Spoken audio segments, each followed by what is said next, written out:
Yeah, it was totally in English. Yeah.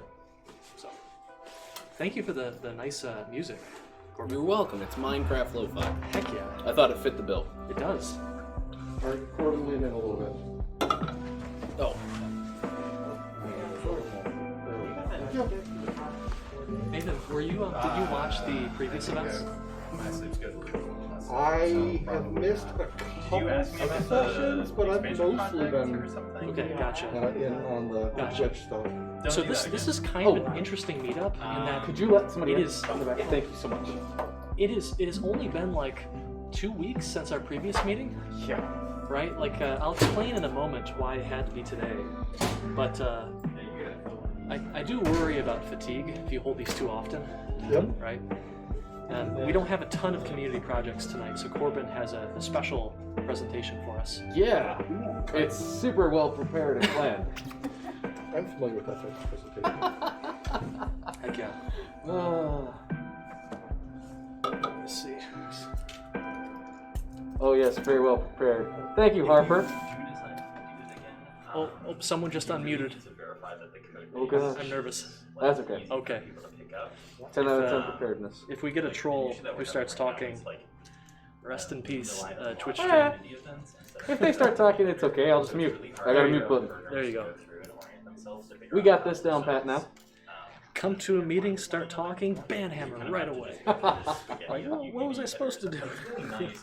Doing the project and the one and done. So I've talked to a bunch of associate level candidates from a number of universities. Awesome. Excellent. That's in the last fantastic. few weeks. Really awful to bring people on. And I feel like I can say pretty authoritatively, You'll need to verify. I would expect to see more linear algebra, more or multi-threaded. whatever expansion project is. I think we have 5 different people who explain cross product and dot product, and nobody That'll probably be my pick. got it right. Seriously? Like they got like parts of it, like they'd heard of it, but Well, that's disappointing. Yeah. I I know that at the University of Michigan, our linear algebra requirement just kind of came in a few years ago, and so the students who are required to take it are still coming through the system. And I know that our main multi-threading and parallelism class, X42, the operating systems course, like, it is a popular course and very effective, but it is also one that not everyone takes. Particularly, they should not be taking 494 and that course at the same time. That would be a nightmare. Yep. But, you know, I'm working on some new courses that will hopefully have both of those things. So, I don't know if you want to just need some time. or if you want to wait this semester too, like we did, or and that's for you all to figure out. Like I said, not the worst thing I've ever eaten in my life, but definitely not the best. Oh, this might be. This is a disaster. this might be the worst. Yeah. Oh gosh. Give it a little bit of give. I should have just bought snacks. I'm telling you, this place can't be a real place of business if you don't have 1, a ramen noodle maker, and 2, cup noodles. That's good. You know, in And then apparently in most of Southeast Asia, you can buy like a gourmet dish Yeah. out of a vending machine on the street. Yes. Have it taste incredible and be very cheap. Yep.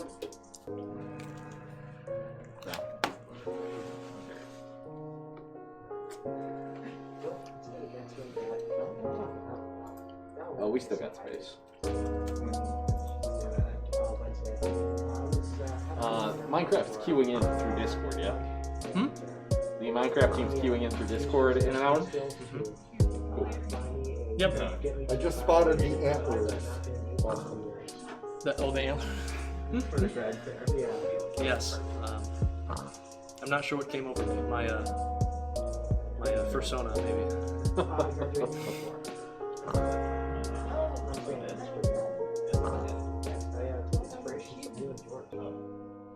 Alright, I'm gonna run through real quick. Sweet. Tell everyone we're starting. Get in here. Yeah. Rob said he might be running late. I'm here. Oh, you're right there. Sorry, Rob. Patrick wanted to be here, but you know we would constantly have milestones flying out the door. Yes. Trying to repro a thing, nobody can repro, and blah blah blah. So he's probably not going to make it. Ouch. I have no excuse for my team. They heard it was tonight and they said, huh. That's a little early. I said, yeah. You missed last month's too, and they were like, huh. I guess I did. Don't some companies have like a community investment initiative or requirement? Like you have to present or You've got to go do things? Yeah. Yeah. I think they pay better than I do, so. No. Yes, that's a problem. Hey, you are still there, Harper, albeit virtually.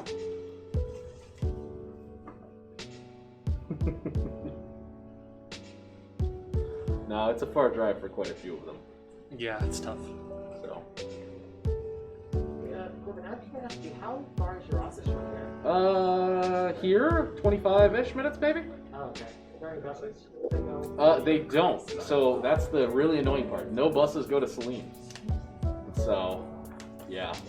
At least for the next few years, we're pretty locked in at our space. So, you can't really beat $1 per square foot with no electricity bill. So. Do you have electricity though? Yeah. So no electricity bill. You should be mining. We did for a while. Yeah. We mined Bitcoin. I ran an Ethereum miner for a little bit, but I was running it on the hardware we were using for a bit, just whenever we left. And then I was like, we smoked one of our older rigs that nobody had cleaned out. And that's when I was like, maybe we stop for a bit. Yeah. Straight off. But yeah, so we got very lucky. We have no electricity bill because there's no way to break it up. I'm sure there is a way to break it. It's just the man really doesn't want to spend the time to do it, and I am fine with that.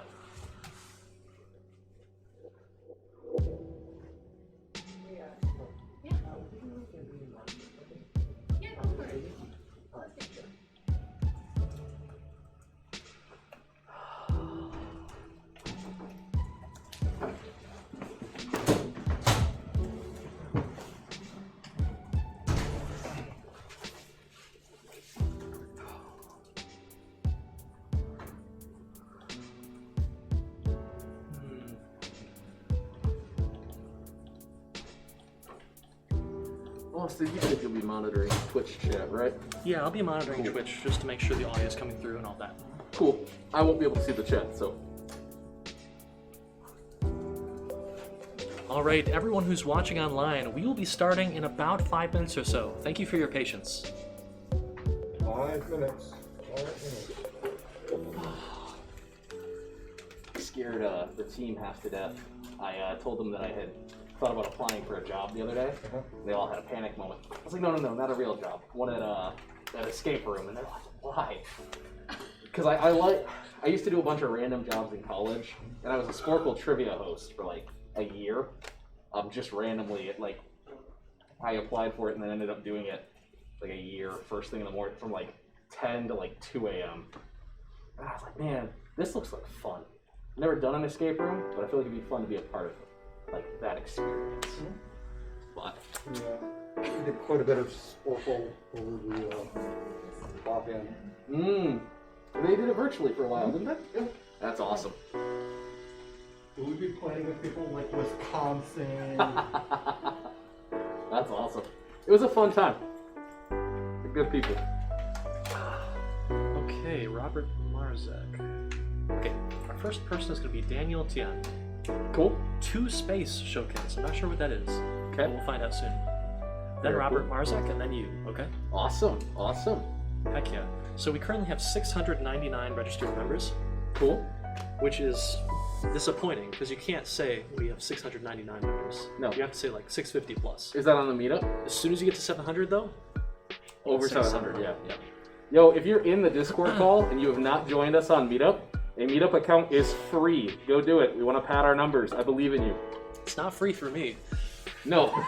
That's because you have like 17 memberships. Pretty much, yeah. We should consolidate them all in an account, and I should send another message back to IGDA to get us an X fund. Gosh. I think then we have to push memberships though. I do that once a year, then I feel like I've satisfied my duty.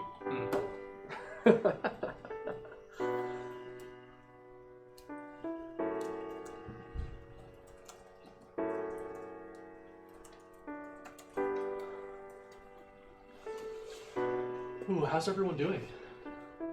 Woo! Feeling good? Glad to be around people I don't recognize. Very good to meet new people. Yep. The 494 project is starting to look into. I hear. Yeah, I hear. Yep. Well, there's only a few more weeks, if you can believe it. Right. Yes, go ahead and get started. Yes. Yeah. Who's feeling the crunch, the pressure right now? A little bit. Yeah. Well, good news is, again, it is only a few more weeks, if you can believe it, to the end of the semester. So then we'll get our winter break, and then we'll have a syllabus day, and yeah, we'll be good. Syllabus week. It doesn't stop. Go to grad school afterwards, you'll be fine. It just keeps going. One thing that does stop, as soon as you get past grad school, the exams stop. For the Is most there part. a pass? Do they really though? Whenever the major reviews come up, whenever the annual review comes up, it feels a bit like an exam, but you can spread that out, right?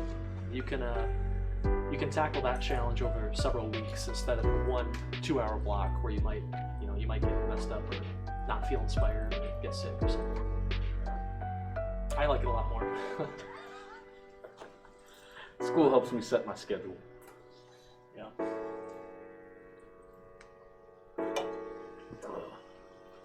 Oh.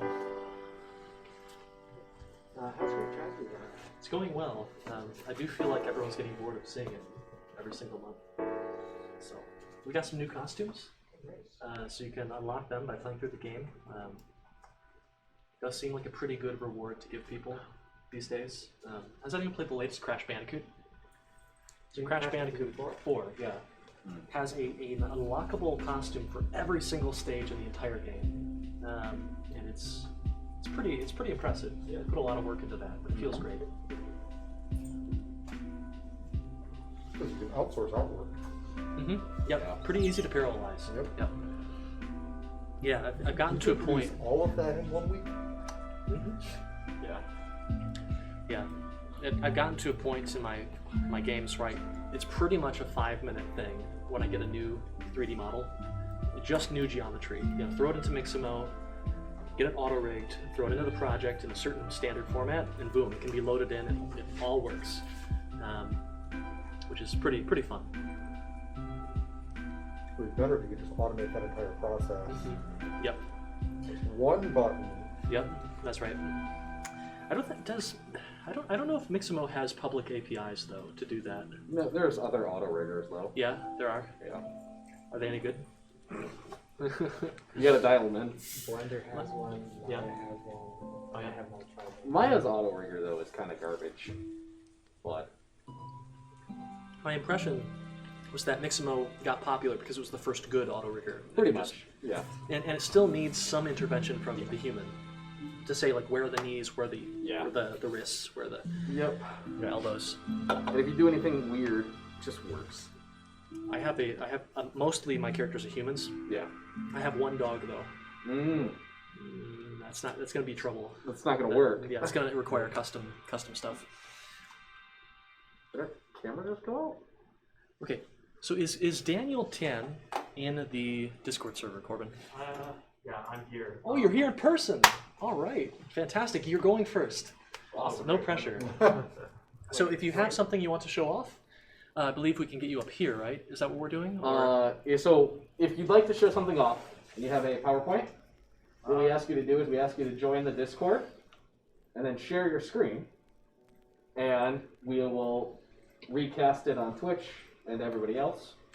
If you don't have anything to show off, then you can just speak. But if you got something to show off, please feel free to join the Discord and share your screen. Let me record that.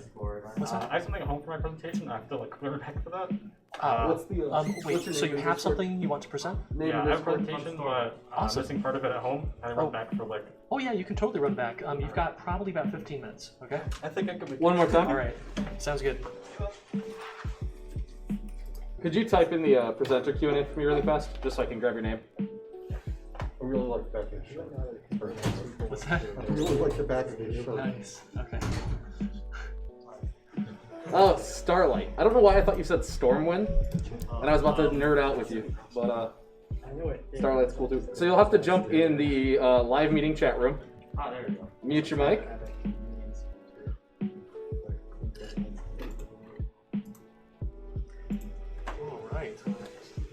Fantastic. Hopefully we temporary won't. issue. Hopefully we won't hit the limits on the video room. Well, we always do. We have 2 more spaces. 2 more spaces. Oh, Yep.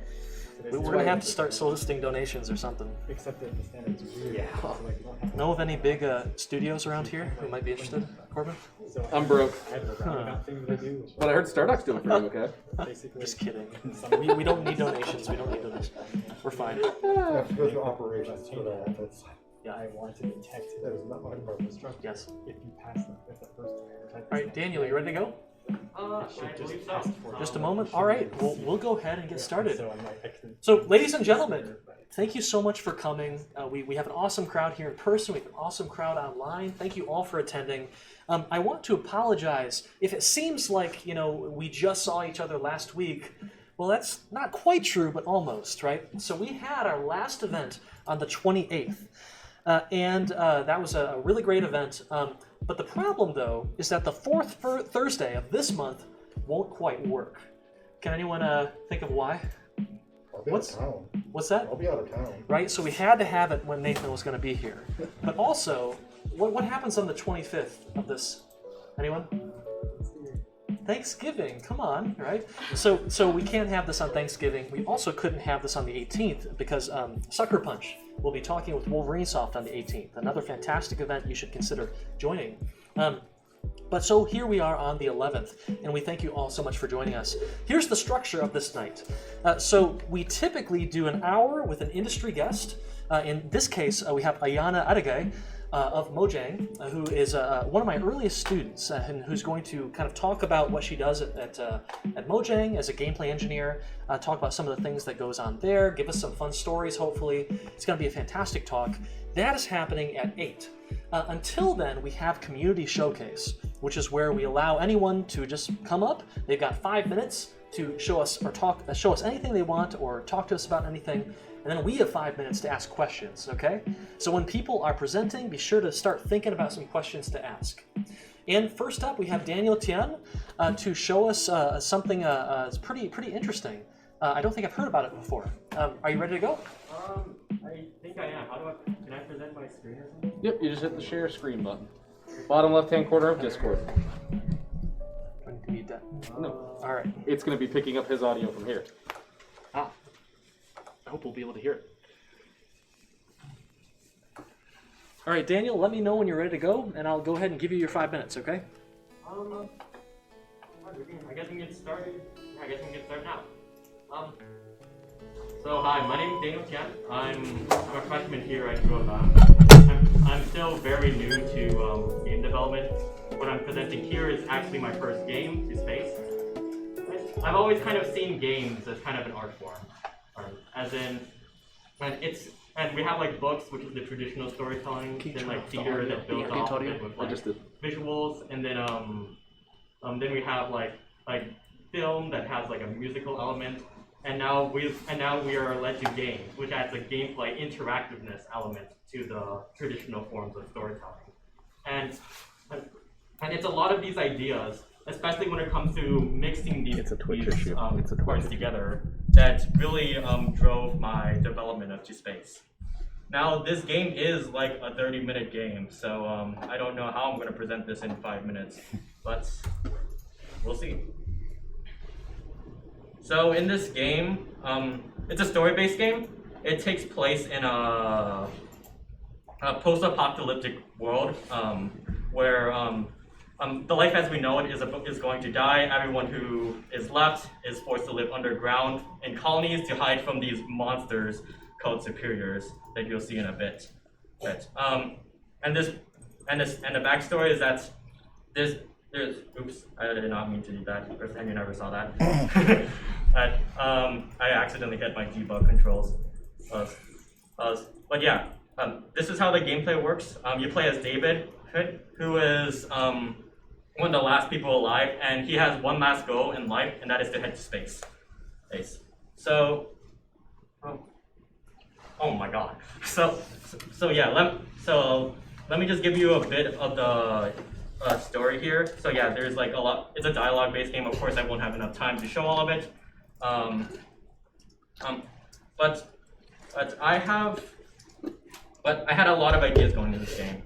In particular, I had a lot of ideas for the music. I don't know if you can hear the music in stream, but how I have the music written is that there are two main parts of the music, where one is the main melody, which is played by piano, which is a representation of David, but once James comes, which is the guy next to me, it adds a bells to the melody, to the song, which basically copies the melody, and later in the game, it even fights against it. And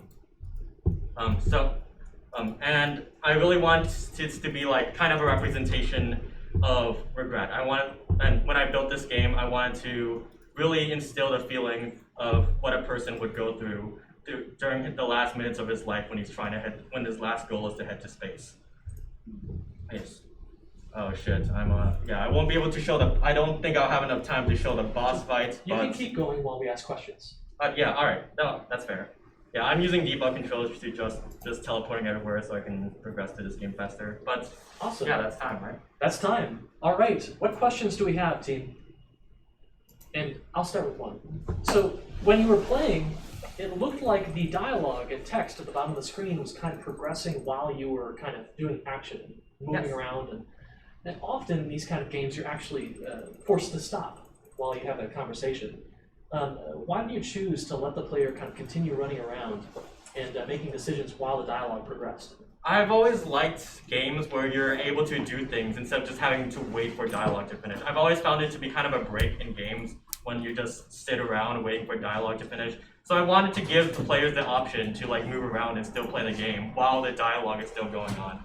And I think it also adds a bit of realism to the game. Like in real life, you would not just stop for dialogue, you would still like walk around, do things. But yeah, that was my idea about it. That's awesome. So we did have a question asking if, is all of the content original, including the art and the audio? Yes, everything is made by me. I did have another artist that worked on some of the arts for this. If you can't tell, I'm not a very good artist. But yeah, everything is made by me. Very cool. If you were to continue development, what would you add to it? That's a good question. When I was playing through it a lot, and I found a lot of faults with the game. In particular, I felt like the progression was kind of weird. I have it written in like it goes in 3 runs. We have to go through the same map multiple times. I was thinking if I were to redo the game, I would choose a different structure. For instance, maybe you have to collect certain parts in order to finish a final spaceship at the end. Something like that would be a lot more fun and interesting, I believe. Very cool. We had a question asking, how did you create this? Did you use Unity or another game engine? This is made in Game Maker Studio. Really? Yeah. Oh, okay. This reminds me of a mix of To the Moon and Thomas Was Alone. Have you played either of these games? I have played To the Moon, and that is one of my favorite games ever. Although I've never played what was it? Thomas Was Alone. Thomas Was Alone. I've never played that. But I wouldn't say this was inspired by To the Moon, but yeah, I have played those games before. They're great. Very cool. Is there a website where we can download and play this game? Yes, it's on itch.io right now. It's called 2Space. There's no spaces in between the words 2Space. If you want to play the full game, and you can just download it. I believe it's Windows only, unfortunately. So yeah, it's on itch.io. Very cool. Daniel, I want to apologize. I accidentally had you on a 3-minute timer instead of 5. So that's why I was supposed to. So if you want to take a couple minutes to talk about anything you want, go for it, okay? And then we have 2 minutes for questions after that. All right. I suppose I can see if I can real quick get to the boss fight. Thank you, Amber, for sharing 2Space on itch.io in the chat with us. Oh, sure. Sorry, sure. Someone shared it for you. Oh, nice.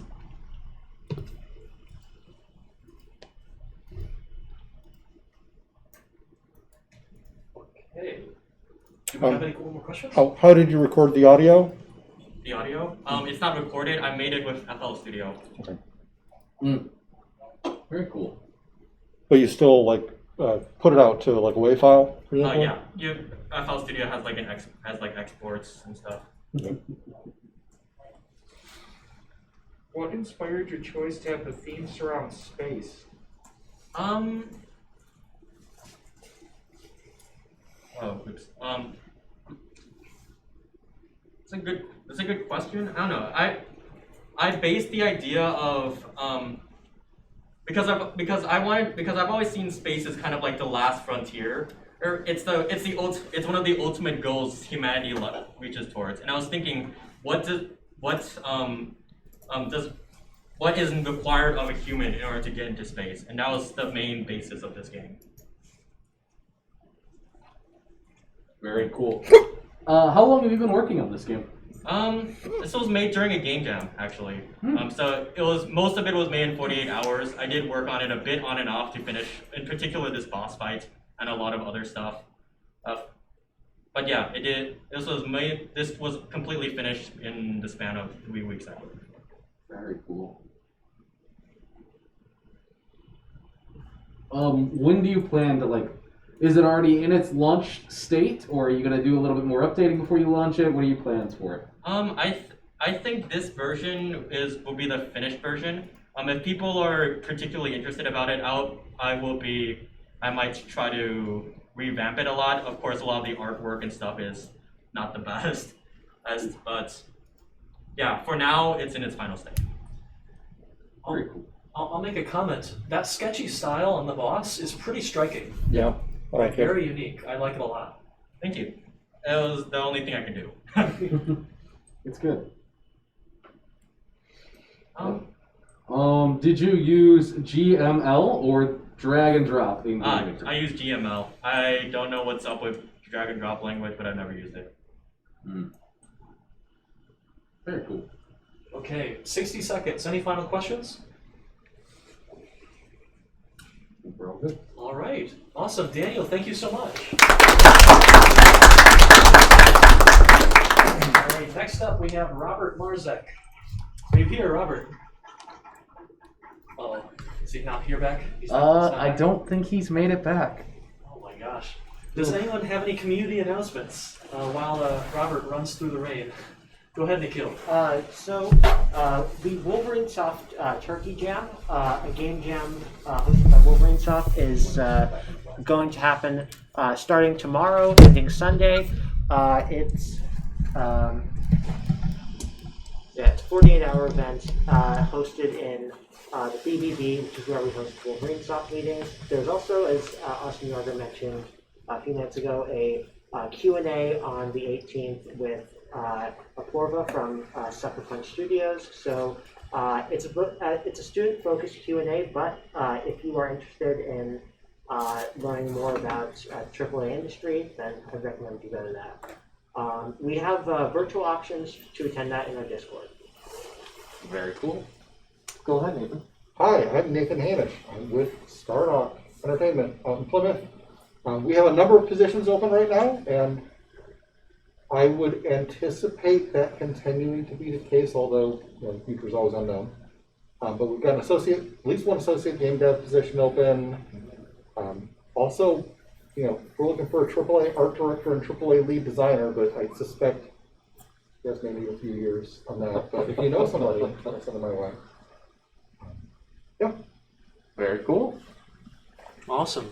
All right. Okay. They're all the website, just stardock.com/careers. Very cool. Okay, so let me go ahead. I've got something to share, and hopefully this might buy Robert just enough time to awesome to get here. Let's see here. Let me grab my materials real quick. Grab a few images. Okay, copy. The art director design role, they're local, right? Those are both on site. On site, perfect. Okay. So let me see if I can share my screen here. Awesome. And then we'll be good to go. All right, I can just barely squeeze into the meeting room. All right, share my screen. And I think this is all we need here. Okay, I'm taking my 5 minutes. We'll see if Robert can get here. Is that you echoing? Maybe. Say, is your headphones that good? That's impressive. Yeah, maybe. Okay, do I sound okay? You should be good to go. Uh-oh. Oh, it's because I'm watching Twitch at the same time. All right, this is better. Okay, so I think we're probably good to go, everyone. So I don't have a whole lot to show you this time. However, the game that I'm prototyping, that we are generating characters for, currently is just codenamed Crunch. So we have some new characters. One of the cool things about this new game is that I've focused a lot more on the art direction. Now, this is no guarantee that the game is going to look good at all. But we are aiming for kind of a Mega Man Legends, PS1 era style. So we've got kind of crisp pixel art textures, and we have kind of a flatter lighting approach. And so we've got characters who you might find in a studio. We also have some wackier characters. We've got security guards. We've got an infiltrator. We have a security dog right over here. And one of the really fun things is that now that we have the style determined and we have a way to easily import models, I say easily, and then I show you the models are not rendering properly, right? But we've been able to parallelize and outsource a lot of the art for this game. So, currently I'm at a rate of around a new model every 2 days. The biggest bottleneck for us is just knowing what to create and getting the concept art to create it.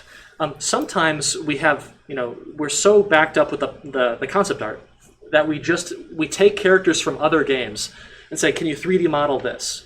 And let's see if we can find a way to get this character into the game. These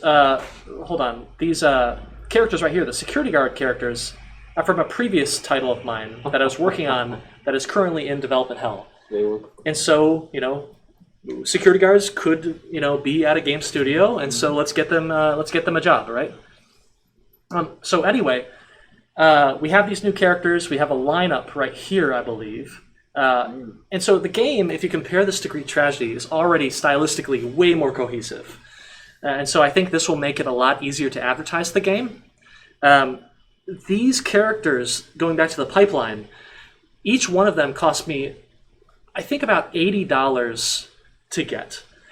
And that seems pretty cheap, doesn't it? Extreme. But the characters are low poly, and so they don't take a ton of time to create the geometry. The textures take a bit of time to make them look nice.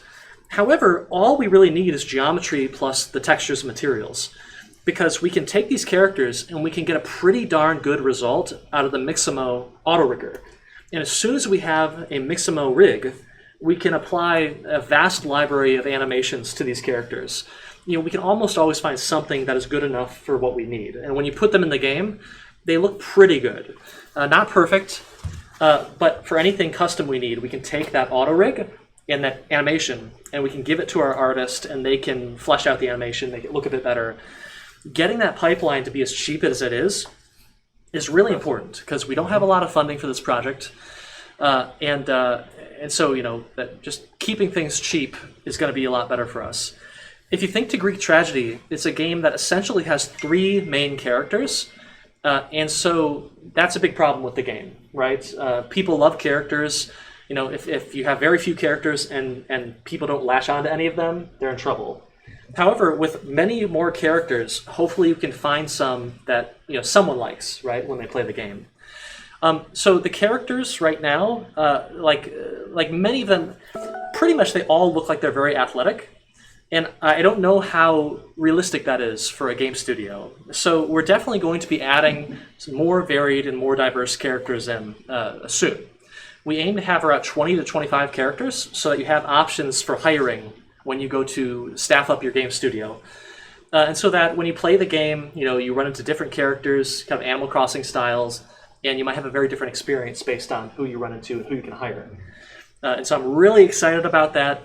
It's the kind of game with an art style, and I've got 20 seconds, where I can actually take this horror game to a conference, and it won't look terrible. Normally, a horror game, you don't want to take that to a really well-lit conference hall where there's a ton of noise and distractions. It just doesn't work very well. The screen glare is going to make it look poor. But if we could find a way to make the game scary, without needing to use a lot of darkness, then I think that's going to be really good for helping sell the game. So anyway, do you have any questions? Go for it, Nathan. Have you gone to any special effort to sort of block out the set of archetypes you're trying to reach in order to appeal to all of the players who might want to be? So I'll be honest, I haven't sat down and said, here's the plan for all 25 characters that we need. Initially, there were a few, right? So we wanted a programmer, we wanted artists, we wanted a biz dev, we wanted an intern, right?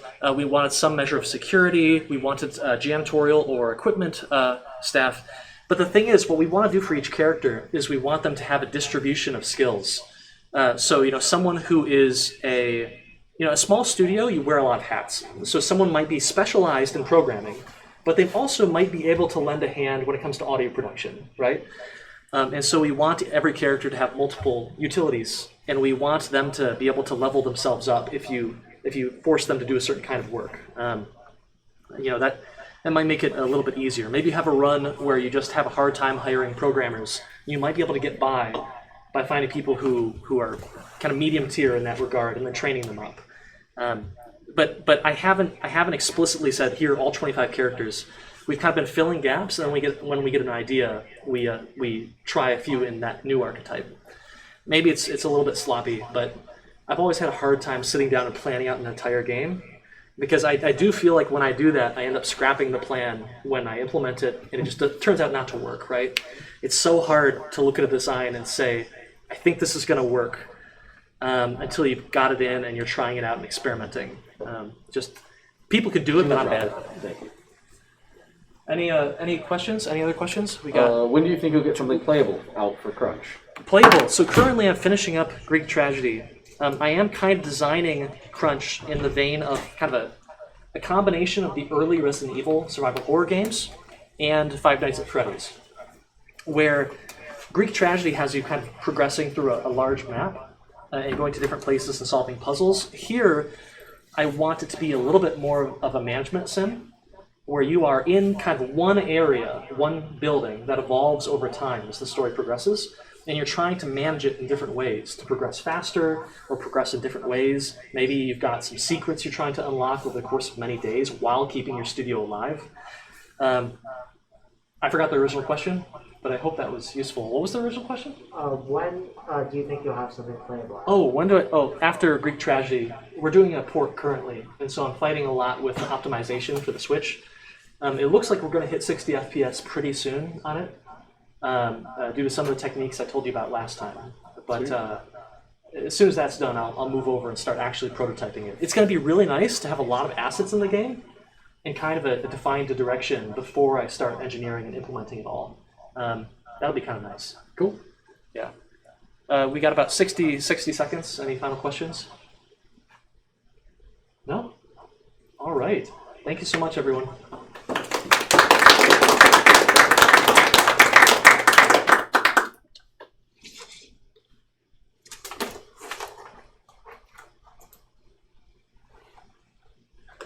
All right, Robert. Ready to go? Here? Yep.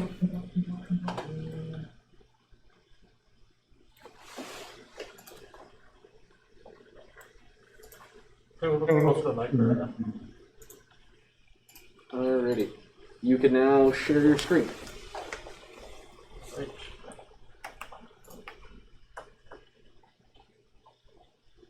Also, remind me after I server muted you, so I'll unmute you in a moment. We were about to get thrown. Okay, ready to go? Feedback.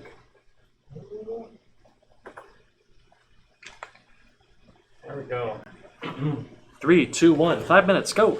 All right, hi everyone. We're going to speedrun this presentation. I have way too many slides in here, but this is my journey through October, Devtober.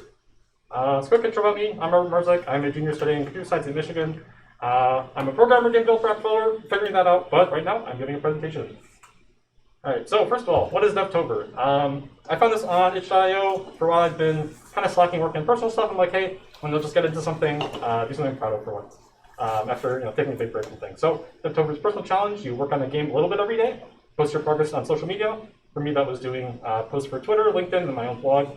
And on last day, you write a big postmortem. But if you thought it through, that means I have 31 days of progress worth to share. So we're going real fast.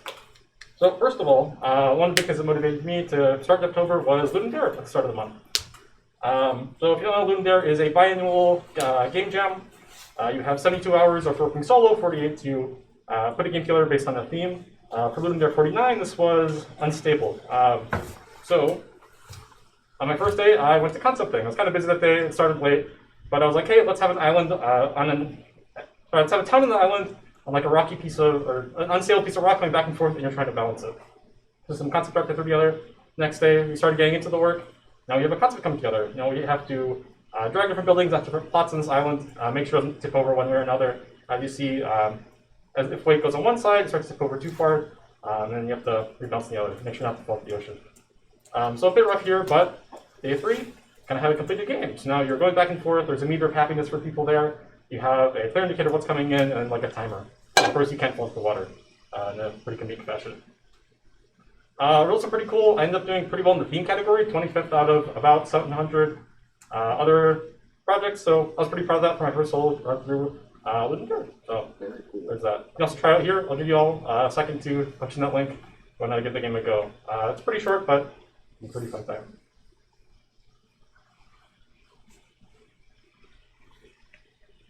All right, moving on. After that, we moved more into kind of the traditional Devtober stuff, work on new projects, not just that Ludum Dare project. So first of all, I wanted to do I want to take a little bit of a break, so I was doing a, what's it called? A document, design doc, that's what it is. I ended up never using it again, but it was fun to go through it the first day. We're having such big goals and trying to find stuff out. But the 5th day, I wanted to try something new. I wanted to work with lighting a bit, especially 3D lighting for 2D sprites going back and forth. I found a guide of mine, kind of worked through it. I'm like, hey, this looks pretty cool. Next day, I went to concept art, just because it's pretty easy to do, and I want to have a nice theme to work off in my game. So first we have mafia food stuff. We got, carrot with a bat, banana with a knife, looking pretty menacing. Next day we have a snowman, a toaster, a crab, more fun stuff.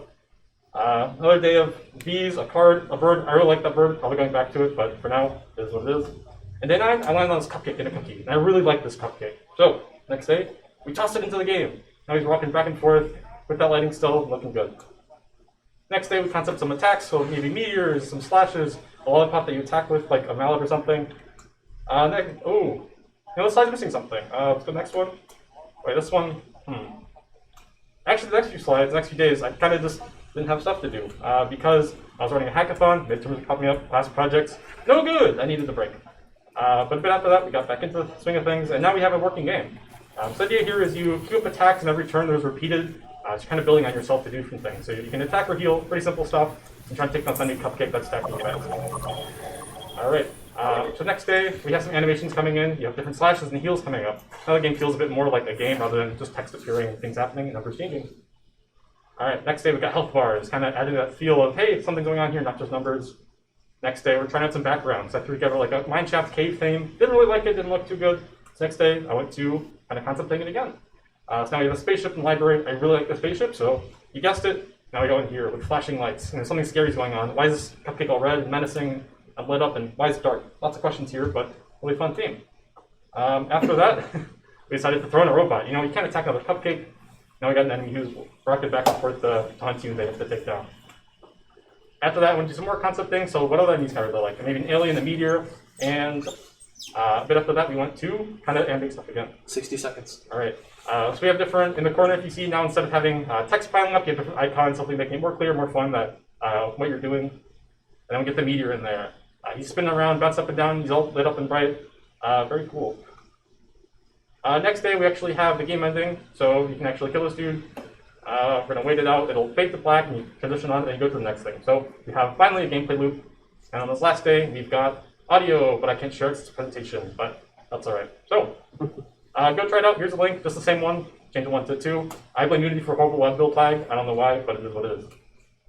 So what I learned, at the end of the time, at the end of the Devtober, you gotta write a postmortem. But instead of presenting it, because why not? So what I learned, this type of work isn't for me. It's stressful, very time-consuming. Every day I'm like, oh, this is so much work. But I'm glad I stuck through it. Have something cool to show at the end. A little work can go a long way. I learned more about lighting in Unity, different art styles I can work with, and sometimes taking breaks are right. LinkedIn engagement is crazy. I only have 100 people in my connections, and I'm getting these types of views, so go crazy there. Twitter, really easy to farm retweets. Just add a game development, and this bot will retweet you. Very cool. Living their commentaries are awesome. Got a lot of nice feedback from there. Takeaways, give Devtober a try. Never know where you end up. You're going to have a crazy journey like me, but it's a really fun time.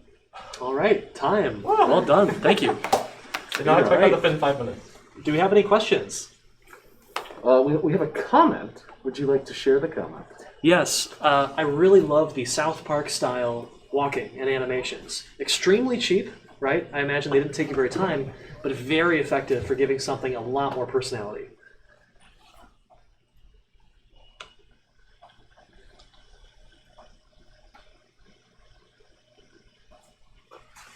All right, any questions or comments? We got 5 minutes, team. Then Corbin, you're up. For that, no. I might want to revisit some of the concept exposure. Got some new things, but at the moment, no. One in the back. Go ahead. Do you plan on doing a December, perhaps a January? Maybe another time, but not when finals are happening in December. You got break there, want to relax after school, getting through all that, but we'll see. Okay.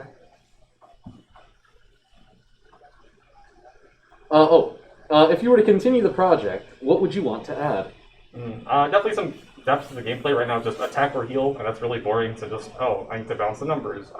Maybe some randomness in there to vary things up, or like different enemies with different strategies instead of just they're doing the same amount of damage, same health, same everything. Very cool.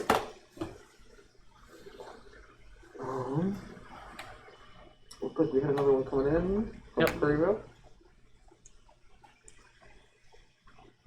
Go Prairieville, go.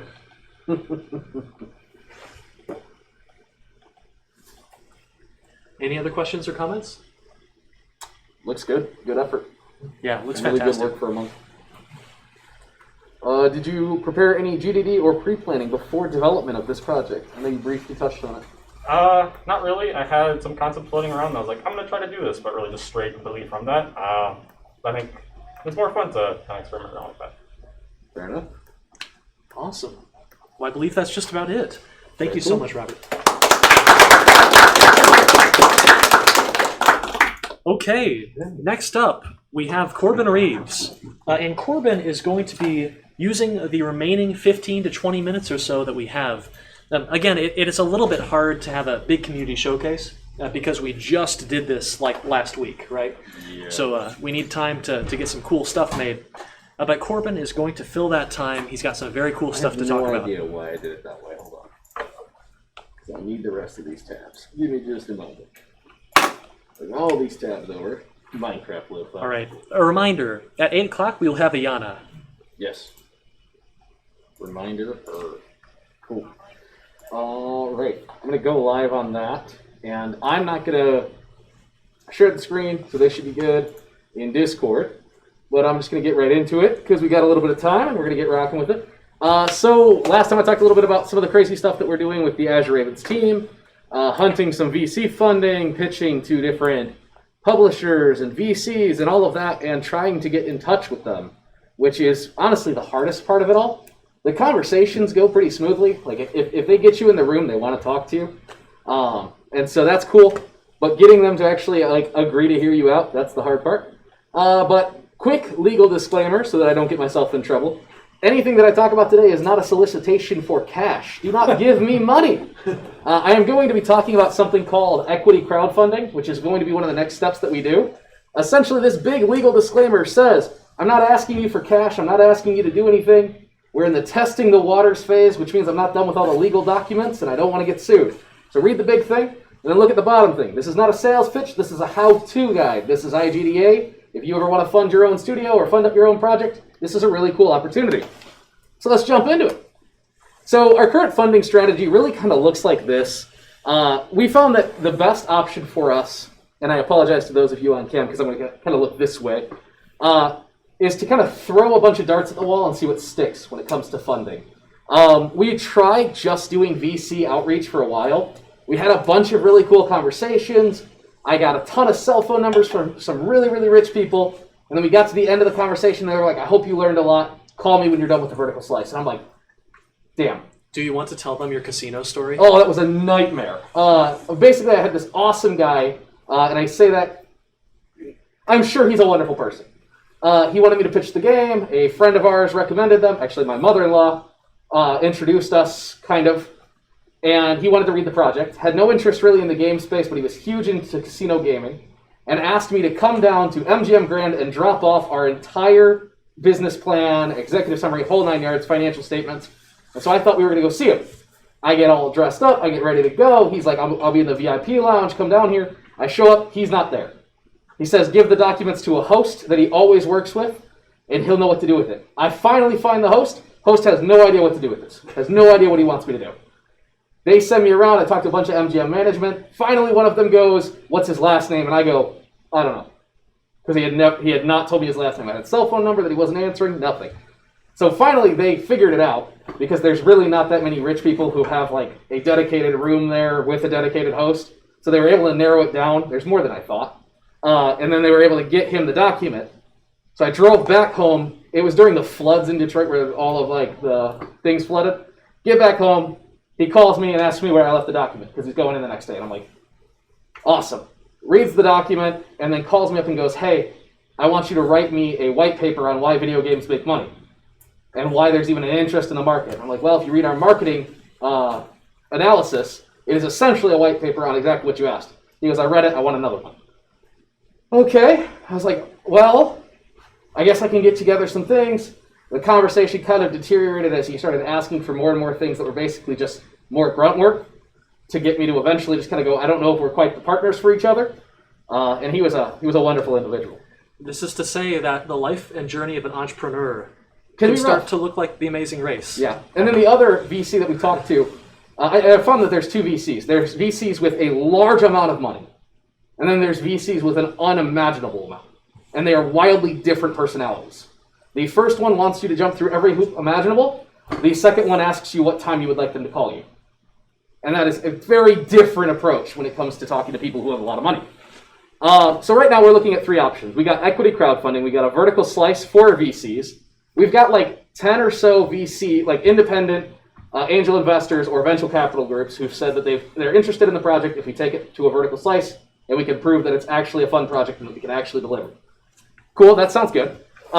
It's something that we wanted to do anyway. So the vertical slice option, which we were already going to go down anyway, that works for us. Gives us proof of the ability to create, but it does cost a lot of money. To develop this takes time, money. The vertical slice that they want is not a white boxed level with half-baked mechanics. They want to see the art assets done for at least some of them. They want to see the gameplay mechanics representative of the final product. Character models, all of these awesome things that take time and money.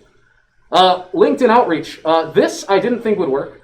So much so that the guy who recommended me, I thought he was sending me to a scam. Because the gentleman who I'm working with is actually a remote guy. He moved to the Caribbean at the start of the pandemic and has been living his best life in St. Lucia. And he set us up, and we started reaching out to 5 to 10 LinkedIn investors per day. I am the annoying spam person who sends you a message, hey, are you the right person to talk to about this? I thought it was stupid. I didn't think it would work. I thought I'd get a lot of negative reaction. I don't. We actually get a pretty decent amount of feedback. I think we're averaging like 30% of people who we send at least 2 messages to respond positively. And it's less than like 5% who respond with, please don't message me again. Most of them just ignore you, which is totally fine, and I don't continue annoying them. But it automatically does it for us. The issue is we get a lot of rejection. I don't invest in games. I don't invest in the Midwest. I don't invest in anything outside of the San Diego area. That one was really interesting because we actually got into a conversation from that. But yeah, you get a lot of rejection on that end. And then equity crowdfunding, which is what I'm going to talk about for at least a decent chunk of this. And I'm going to go into what equity crowdfunding is in a moment. But it gives us more control over our funding. It gives the potential, there is potential returns to the investors. So there's a chance for a return on investment. But the downside is that nobody knows what an equity crowdfunding campaign is. They look at me and they go, is it a Kickstarter? Kind of. So let's get into that. What is equity crowdfunding? It is a long-term investment in a small business or startup. you can kind of think of it like Kickstarter for investing. Equity crowdfunding lets people invest as little as $100 into a startup they believe. Traditionally speaking, to invest in a startup, you need to be an accredited investor.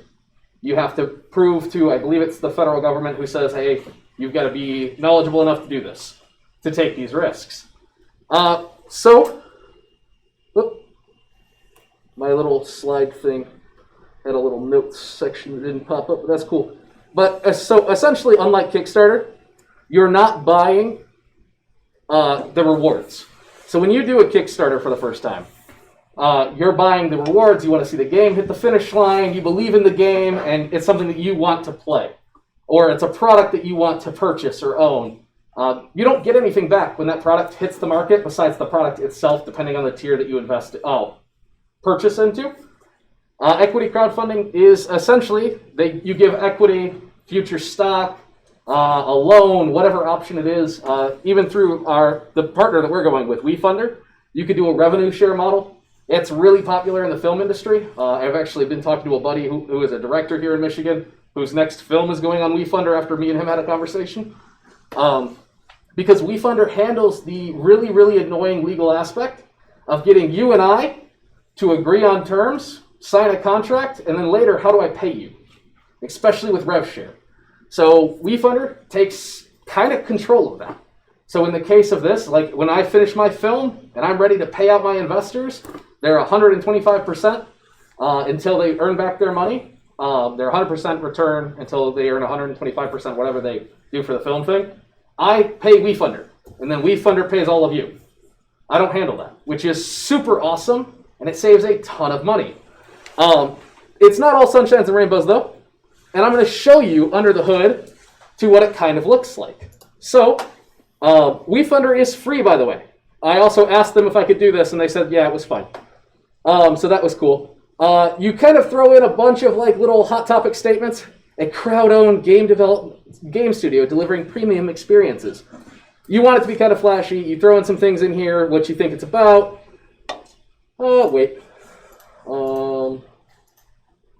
Everybody is on the internet, and I'm sharing my screen too, so it's great. I'm going to go back if it lets me. Oh, bummer. Go in here.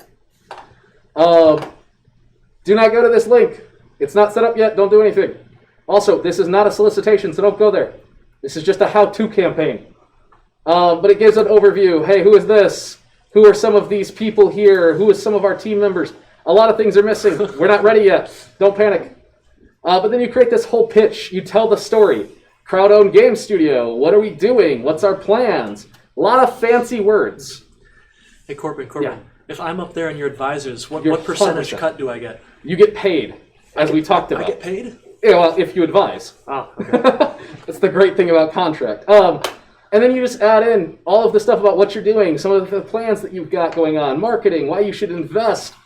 This one, you have to get checked a ton of times.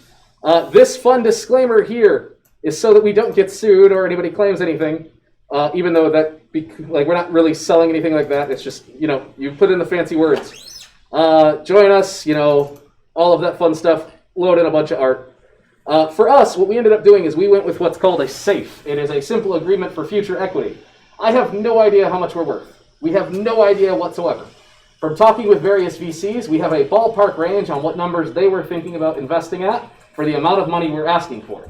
We use those ballpark range to generate this SAFE.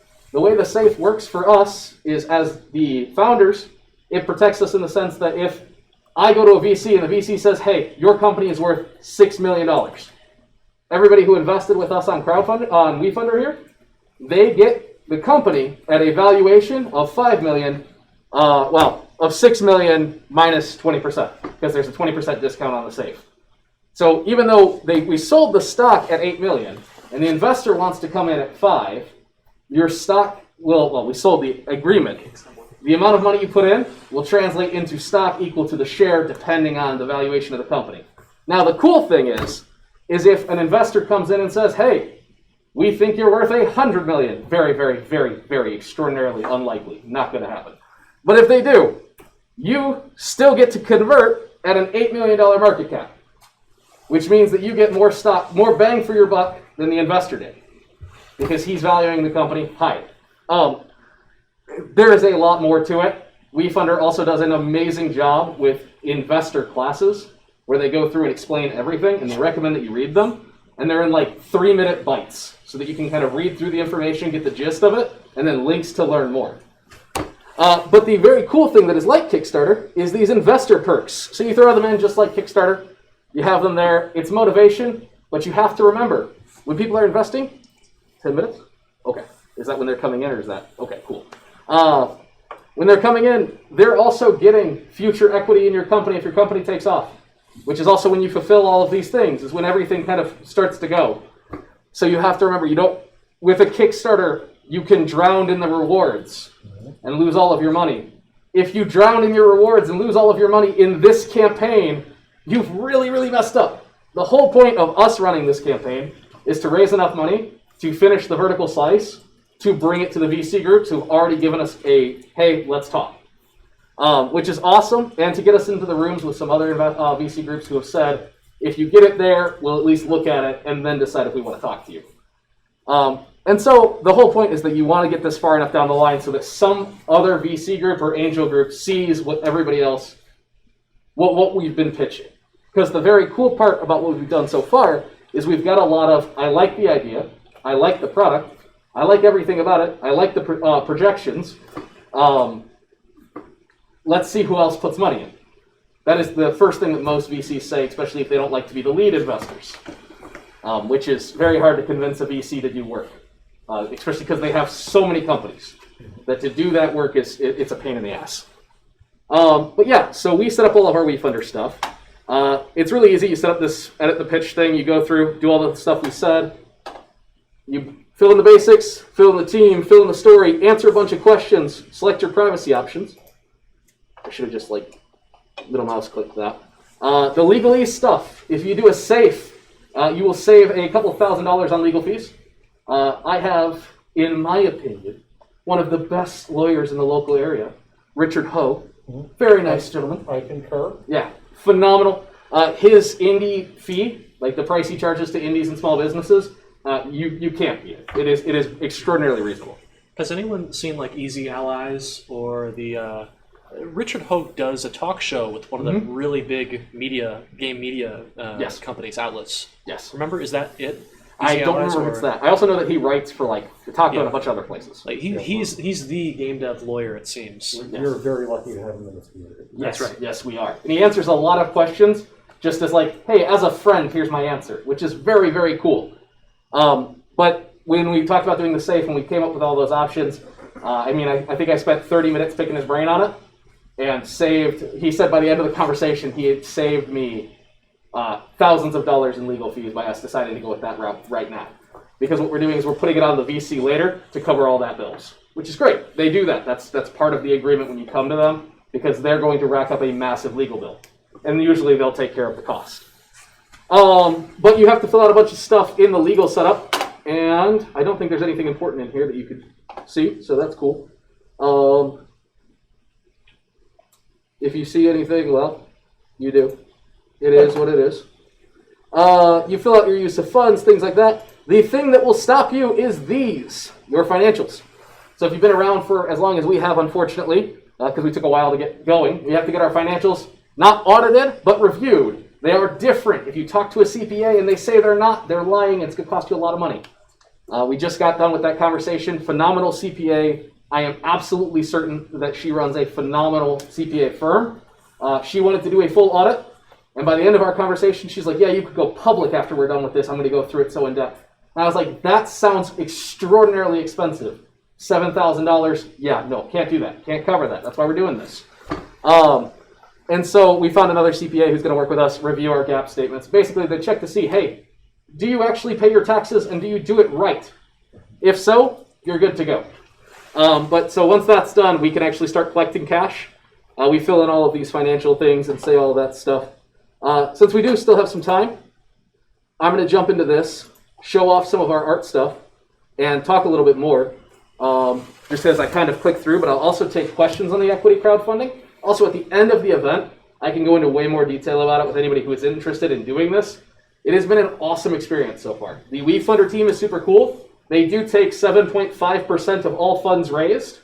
However, when you break that $50,000 mark, which is the requirement, I mean, if you don't hit it, you don't get the money goes back to the people who invested.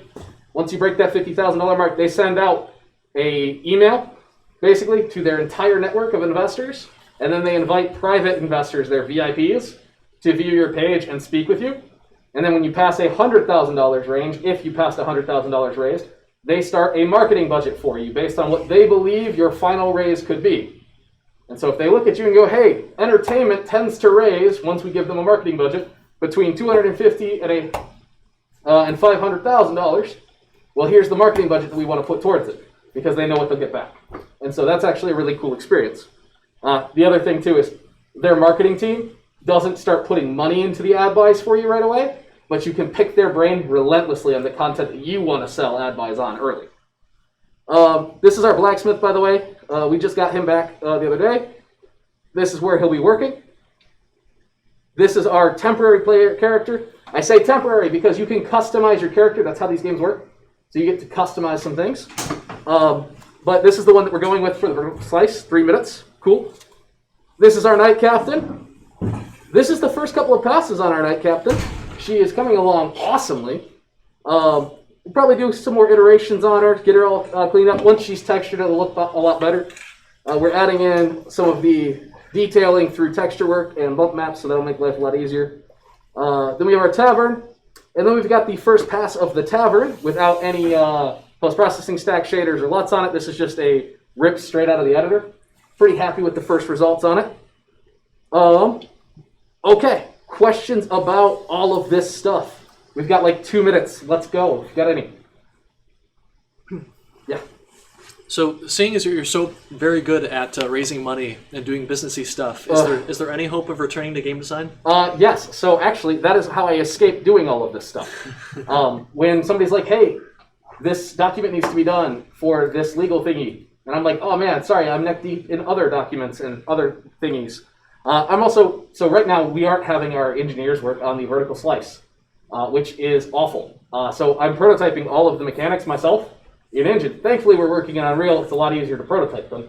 So we can get the first foundations in and then bring the engineers in to make them actually optimize and work well. But I have found that I'll be working on that for like 8 hours, 9 hours straight. And then I'll be like, hey, I'm going to go do documentation now because I forgot to do it at work today. And I've got to do legal things. And then I'll be up till 2 a.m. getting that done. But yeah. So maybe it's obvious, but can you remind us all why this business stuff matters? Like, why can't we just start working? It costs money, to be honest with you. Revenue share is cool, but at the end of the day, when you make a game without a budget and without a marketing budget, you are making something and saying to the world, oh my gosh, I hope this fucking works. And you throw it into the wind and go, maybe somebody will see it.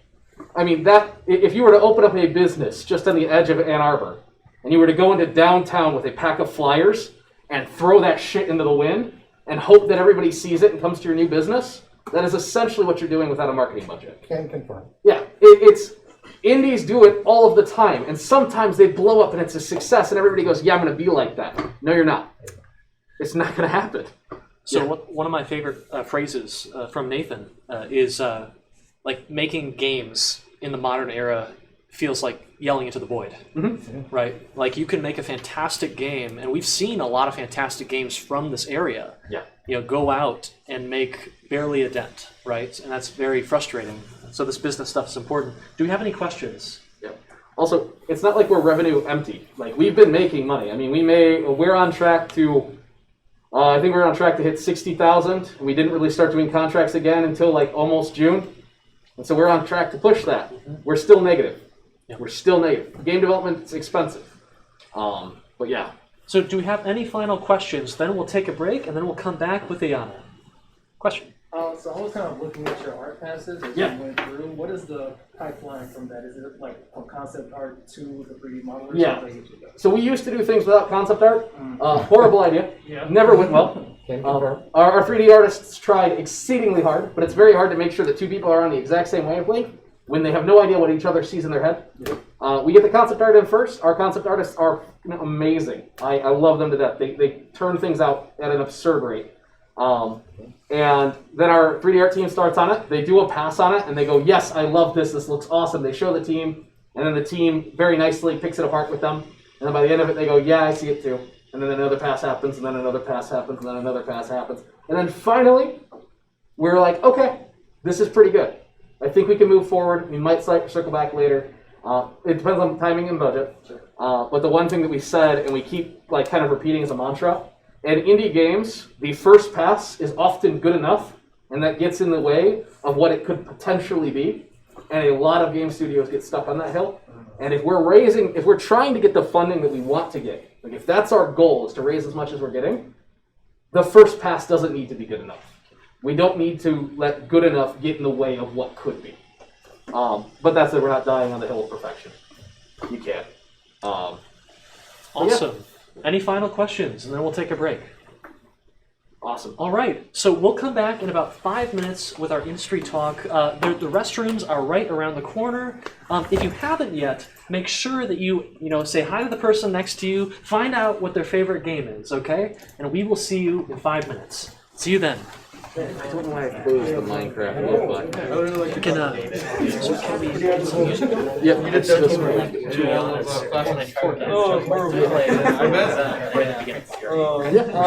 Very fun game. Do you want to just stream it from your computer when it's time? That's probably the best. I can do I had to run back home because my links broke on my website. I didn't push the changes. Let's put it back for 20 minutes. I still got So Ayana's is on the Discord.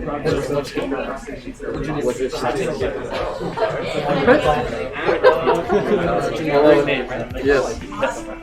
Very cool, very cool. I did that like a year ago. I think it's like 10 I'm gonna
good. I think I'm watching like We good? All right, ladies and gentlemen, let's bring it on back, okay? We will have time after the event tonight to do some networking, and then we usually go out for food right after the event as well.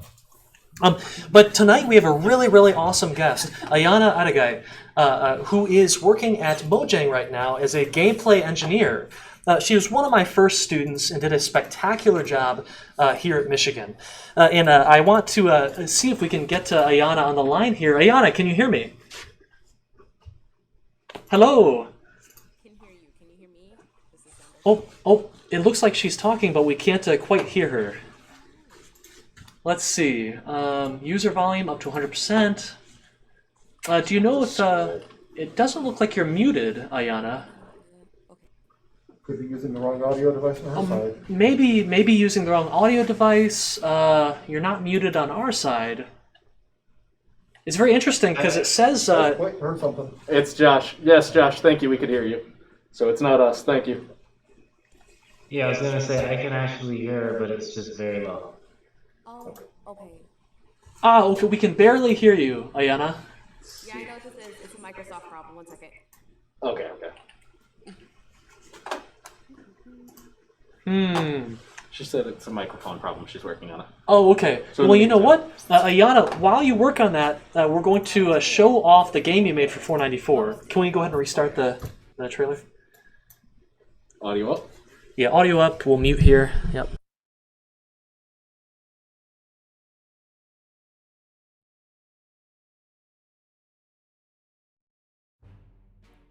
Our tale is of 4 girls lost in a vast forest. The rising moon brings the bitter cold, and creatures begin to crawl. Our damsels, however, are not in distress, for they are prepared. Relighting their fire keeps them warm. Gathering kindle fuels the flames, and swarming monsters are vanquished with an elegant twist of their mighty torch.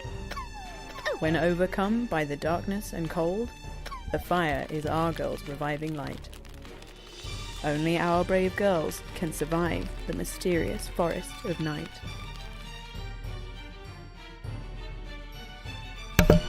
Awesome. And I love to talk about this game every single semester. If you notice there midway through the trailer, there was essentially the characters are kind of swinging their torches, right, to defeat enemies. And sometimes they're like jabbing the torches out, and sometimes they're swinging in a kind of defensive posture, right? And sometimes they're just doing these big swipes back and forth. And one of the awesome things about this game is, in another game, those would just be button presses, right? But in this game, you actually move with the left stick, and with the right stick, you actually control your torch.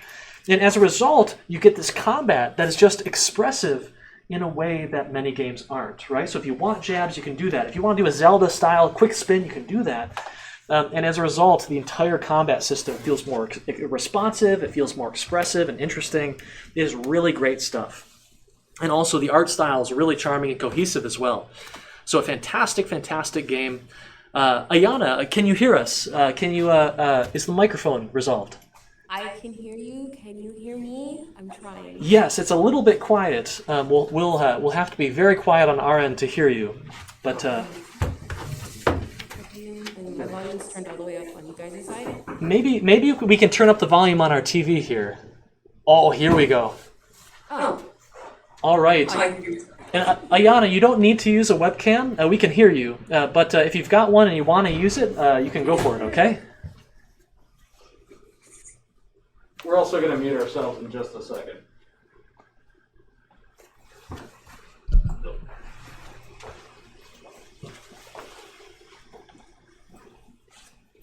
All right. Yep, we can hear you. Fantastic. So Ayana, how are you doing? I'm doing okay. I'm currently in our new building on the floor because there's no desk in here. But so oh, sorry, I couldn't hear you. Is that dedicated to Mojang and game dev? One more time. Sorry, is your new building dedicated to the game teams and Mojang? Yes, so we have a new Minecraft building. Of course, like, with Halo Infinite ramping up, we were sharing a building with them. Their team grew, our team grew. So now we have our own dedicated building, and the whole thing is Minecraft themed. Let's see if I Awesome. can show you Oh. They're named after different mobs in the game. One thing that is always really cool to know, particularly considering the number of students who attend and watch these events, is it's always awesome to hear the journey, right, of kind of going through a local student, going through U of M, and getting into the industry. Would you like to talk a little bit about your journey to Mojang? So my journey to Mojang kind of started with my journey to CS. When I was younger, I played a lot of Minecraft. Gaming online got me into like computer building, got me into like Java programming specifically because modding Minecraft. From there, went to Michigan, declared my major as CS freshman year. Um, what's important to note about my way into industry is that I kind of went an untraditional route. I went through Microsoft to get the Mojang instead of going through Mojang to get the Mojang. Um, so I interned at Microsoft all 3 summers while I was at school. And in my final year, I finally managed to convince them to take me as an intern. They had never really taken college hire interns before, but I was like, but you can, like, it'll be cool. So now we have this new generation of, I think we're 2 cohorts in of full-timers that were interns that are fresh from college. So the industry is definitely changing. It takes a minute for the industry to change, but the industry is changing.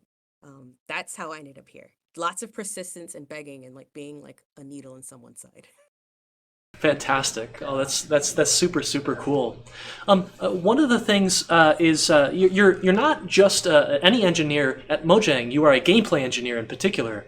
So can you talk about what goes into gameplay engineering or your type of engineering, and why you chose that and how it's different from the other disciplines in that on that team? So one big distinction is like we have the gameplay dev team and then we have the gameplay systems dev team. And I'm on the oh my gosh, wow, okay. I'm on the game engineering systems team. The difference is really okay. So if you look at Minecraft, the thing that the gameplay team does is like we're gonna put like, okay, for example, a release I worked on as an intern was oh my god, with the one with bamboo and pandas and stuff in it. So what we would do and on the gameplay team was like, okay, we have a block, we're gonna put the textures on it, we're gonna define how it grows, what like where it can go, what can be placed on top of what. But as time went along, we tried to do a better distinction. In the past, gameplay was split across Stockholm and Redmond here in Washington, um, where Bedrock, which is the Win 10, Xbox, PlayStation, like the cross-platform version, and then the original Java version, were developed in 2 different studios. And of course, communication across multiple time zones is not very like easy. So ironically, right when I was supposed to be coming back full time, the gameplay team, which was I was on as an intern, got moved over to Stockholm. So I got moved over to gameplay systems engineering. And at first I thought I wouldn't like it because I was like, I want to be like a game dev. Like I want to make all the game features. But I've actually come to find that this is the most game devy position in this space. We make all the tools, all the algorithms that determine how world gen works, how block work, how you can rotate them, how mobs work. Like, and even we have like a really big marketplace, which is like legal modding, I guess you could say, or modding where the content creators actually can like make really good income off of like making maps for Minecraft. We enable all the features that they use to do what they need to do, so we're in contact with them. Anything you see at like Minecon Live that's like fancy or crazy, that's stuff that my team. So we're like kind of like the crux, the team dev wise at least. Super super awesome. The question: do you go to Minecon? Do you participate in many of those fan events as a developer? Okay, so I joined pretty much August of 2019. Minecon is usually in the fall, but I didn't make it to the one we had at that point. And then COVID hit, so no, none of the consecutive ones. I was supposed to talk at the one in 2020, but I didn't get to make it. I'm still in the books for it whenever we're allowed to go back in person, though. Gotcha. Well, that's awesome. So I feel bad. I've been asking all the questions here. Does anyone else have any questions? And then I will continue with some of mine. Any questions? I have plenty of technical questions. All right. Yeah, let's hear some. Go for it. So with the Bedrock Edition, that's all C++, right, under the hood? Yep. To what extent are you using the sort of the modern C++ features, and to what extent are you using sort of pre-17? Constantly. So we've updated to like C++ 20. We're trying to stay up to date because there's a lot of features we try to use to like re-optimize our code. I mean, it's a huge game and it's like 5 years old already, but there's a lot of legacy code that's already a little bit jank. Just like that's what happens in development. So I've got a question here, and this is certainly not a very technical question, but it's a fun one. So how much did your team know that you were about to have a character in Super Smash Brothers, and what was that day like when the trailer came out? We had no idea. We had no idea. So they kept it limited because they know we are a blabbermouth. So they didn't tell us. We found out at the same time the public found out. I mean, you have like a 400 to 500 person team, and a lot of these people in these team have kids that play the game, and kids don't know how to stop talking, so no one was allowed to know. It was on a need to know basis within like the marketing team. So I just remember that morning, like my friends were texting me like, "Really? Why are y'all in Smash?" And I was like, "We're in Smash, really?" So no one knew. No one knew. That's awesome. That's super, super, super cool. Any questions? I've got more. Go for it. So there's the Telltale game that was spin-off, obviously, and there's the Minecraft Dungeons that's a spin-off. To what extent are those using the same technology base versus are these other things just sort of spun up on their own and meant to follow the branding? So a lot of our like third-party things are usually, or not even third-party, but other games besides like Minecraft are usually, or at least Dungeons was third-party. Earth was in-house, and since Earth and Dungeons were kind of happening around the same time, they thought it best to just leverage like an outside company. And also what we wanted to do, like for Dungeons, was better being built in, I think they built it in Unreal instead of like, we don't have an engine yet, but in that case, it was best to do what they wanted to do and the vision they have for Dungeons for it to be built in Unreal and like a third-party studio that's like really good at what they do in Unreal. Gotcha. So a question, and this is another fun one, I hope. What does it feel like, to be working, and implementing a game that you kind of grew up loving and playing? I feel like my life has come full circle. So when I first joined the team, it's really interesting because, when you usually have like big companies acquiring other companies, and there's usually a small dedicated like team of senior people who like are overlooking that. Only recently now have we started getting a lot of junior people. So a lot of the people who've been in the studio for a long time are like, around like my parents' age. So when I talk about, oh yeah, I remember back in Alpha, da da da da da, and I was like 13 years old, and they were, how old were you? Because we've just hit the 10-year anniversary, and I'm 23 now. So I mean, it tracks. It's also, I don't know, like I guess I never really thought I would have like a reach this big. It's always been a dream. Like when I decided I wanted to be a programmer, I always wanted to program to help, not harm. Like that's something moralistically that I like to stick with. So I always knew I was going to be in some sort of entertainment space. But I didn't realize I would end up being here. So it's fun. Like I can't play Bedrock anymore. Because now as a dev, all I notice are the bugs when I play it. I can still play modded Java because modded Java is just like a whole another beast. But it's just really cool to kind of see how it evolves and see also kind of like I went to the doctor's office the other day, doctor asked me, oh, what team do you work on? Oh, I work on Minecraft. Oh, that's my son's favorite game. And it's just, I don't know, like chit-chatting about that is like a lot of fun. I have like this phone case because I'm also a sellout on my own team. Like they give us so much sweat. It's this big community, and you're making these positive impacts on like kids and people who like, again, my age, no longer kids technically, but like we all grew up playing this game. My friends and I are spinning up a Minecraft server in a couple weeks to just play. I play with my manager sometimes. We'll play it on the weekends. So like, and he plays it with his kids and his wife, and they're both on Minecraft as well. So I don't know. I never really expected to kind of have this reach, but it's really satisfying in a way, like watching people kind of light up, like when we do cool stuff. So, for example, the release that's coming out, the Caves and Cliffs Part 2, a lot of stress on that was all our team, and just kind of watching like the trailer go out and saying, oh, like, this is going live, and reading kind of like they email us and they say, okay, here's like what social media is saying. Here's YouTube, here's Twitter, this is what's going on, this is what's trending. And it's just so pure. Like, it's so it's really cute to kind of see it. It sounds like such a fulfilling experience, right? So satisfying. The magic part of being a game dev. So I'm very happy for you. That's awesome. We have some questions from the Discord, from Yusuke Hasagawa. So when your team is working on new features or a big new release, what are the major design pillars that you've been taking to them lately? Do you have any major driving philosophies on your team?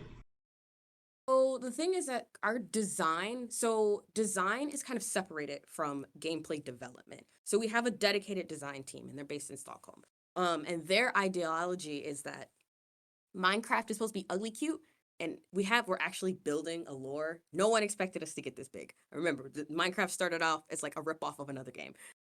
So now with the game getting so big, like they're building out lore, and every new feature we do is supposed to make sense in that lore storyline, and also make sense in terms of a survival game, right? So we never want to put anything in the game that's too like cheaty or anything like that, because that kind of ruins the like whole survival aspect of it. But at the same time, we're not trying to make the game like so like super hard. I mean, that's what hardcore mode is for, if you're going to do something like that. So we kind of work on those pillars. Also, as far as engineering pillars, testing is not very popular in deving in general. Like, test-driven development is not really popular. Testing in game studios is even less popular. So over pretty much the course of how I've been here, we've gone from having barely any tests for anything, for a whole bunch of tests for a lot of stuff, and that cuts down on the crunch. It cuts down on how much time we have to work. The release coming out right now, no one's working overtime. People are allowed to take vacation. Like, just building something that's sustainable for the future, engineering wise. Because I mean, we want to get to a point where other people can do crazy things in Minecraft, like to the point where they do them in Java, in Bedrock as well. And that's what we've been working on. And then I don't know what the like goal is after that's unified, but probably doing more crazy stuff and like giving people supported like creative freedom. I think on the on the topic of studio culture, you just went into it, right? The industry is very well known for having some studios that maybe don't have a super productive, super healthy culture, and so you went into it a little bit with your team. But would you say that your team has a pretty nice culture? And what do you think has helped your studio, just beyond the automated testing? That nice culture where people are healthy, but they're also getting a lot done and being very satisfied with their work. Well, I'm gonna say having Microsoft back my Mojang doesn't hurt. It does not hurt. So with indie studios, like money is always like a really big problem. So when your people are like well paid and happy, then I mean like they'll go work. I mean there's not this building up resentment going on, but it's not just that. We talk about it all the time. We always talk about like other game studios in the area, of course, like the Activision Blizzard nonsense that was happening not too long ago. So I was discussing with one of my coworkers the other day. We think our company culture has become what it's become because our game is kind of focused on kids. So it's not like, okay, say for example, Fortnite, right? The whole idea of Fortnite is for it to be competitive. It's for it to be like this dire, like your adrenaline's pumping, everything like that. Minecraft, on the other hand, it's not meant to be like that. You can play it like that, but it's not meant to be like that. And because like it's so kid centered, and a lot of people who work here have kids who play the game, or know kids who play the game, or we have kids come in sometimes. Like for my intern presentation, there was a kid who came in and was just like, I want to see this feature and that feature. So like it builds this culture around us that's like, I mean, it's gonna have to be like, kid sensitive. So that kind of brings like, there's no need to be super competitive or anything like that. And then also as you kind of grow as a team, this is a little different because Minecraft is on a rolling release schedule, right? we're not gonna stop pretty much. But if you like for Halo, for example, as they kicked us out of the old building, they're on like what, a 3-year dev cycle, right? So they ramp up, they hire people, they get everything going, crunch starts happening, they hire more people, they release the game, everyone's gone. So it's a very temporary culture and a very like, you don't really matter, you're not senior, you're here as a contractor, you're not here as a full-timer. Like, you know, it gets really toxic in that aspect because like people who are deving and working on the games are seen as like second-class citizens because they're not full-timers, they're just contractors and their opinion doesn't matter. As you can see, I have a lot of issues with this. So here it's kind of like that. That's game dev in general. Like people, there's a justification for contractors, but we're moving closer to like a community that's like internal community that's more like, okay, you know, people who are going to be helping us with this game long term or full time. So now there's less of this like power imbalance, allowing people to give their input to things. We do like hackathons and jams over here too, just to like, you know, showcase different creativeness or different creative like aspects like people like to go into. I tried to make minecarts in the trains and then discovered how garbage the train code was, but that was supported because it was like, oh, we're looking at these different aspects of the thing and of like the code. And we also try to get like, you know, we have like company events, and especially during COVID, it's gotten really important, about like, you know, getting just trying to foster this culture of like, yeah, be healthy, take care of yourself, you know? That's fantastic, and I hope more of our studios can kind of move in that direction, develop a good, you know, healthy culture, move the industry in that direction too. All right, Ayana, can you hear us? The connection's getting a little bit choppy. Yeah, okay, it's back now. I just broke out. I was just saying, I hope more of our studios and more of the industry can kind of move in that direction, get a lot healthier, more productive, less turnover. It's going to be fantastic. We got to keep it going. We have more questions from the Discord. This is a quick one. Favorite mob? The fox. I've loved foxes since I was a little girl. Awesome. Very cool. Yes, Jonah, you can ask a technical question. Go ahead and go for it. Let me see here. So here's a question from Abu Bangura. So, you know, the demographics of the game industry, you know, are not super balanced. And so there's a question of, you know, what is it like working as a female in the games industry? You know, have you, it's a big topic. Is there anything you would like to say on this topic? I've noticed the change comes as we force the industry to kind of not only accommodate younger people, but I will say a very significant portion of the like new grads we've been taking onto the team have been women. Like a lot of my friends around here are women and so now we're seeing more female developers. Like Microsoft as a whole, I think tech as a whole, you don't really see a lot of female engineers in general. But I mean, I feel like for me, it hasn't been that bad, but I also kind of stay within like, I don't really interact with the rest of like, you know, oh, the marketing team, the business team, the finance teams, this, that, and the other. I kind of stay within like, you know, the dev circle, and the dev circle is usually pretty wholesome. It's like where I haven't really had any issues here. My manager is super supportive of me, which I think is really important. You have to have a manager that has your best interests at heart. And we also have like groups here that try to educate each other in a nice way, about like, you know, how other groups may feel. So something we have here is Women of Mojang, right? And we have these events that we throw to just like, you know, be around each other, celebrate. But also like people who identify as men can also jump in on this and just like, you know, oh, I have questions that I'm afraid to like, you know, just throw out into the ether with my name attached to it. But I want to ask, like, you know, I'm curious. So we do things like that to kind of give people range to ask these questions, get more comfortable with each other. Super good to hear. So we've got some more questions. First of all, do we have any questions from the room here? Question.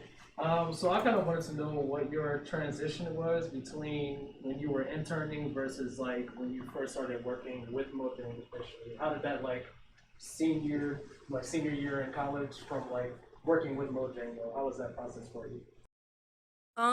One thing I did to kind of like aid the transition was my internship. I told them, don't treat me like an intern, treat me like a full-timer. So don't put me on an intern project and throw me in a corner and integrate me into the team because I know I'm coming back here. If y'all say yes, I'm saying yes and I'm coming back.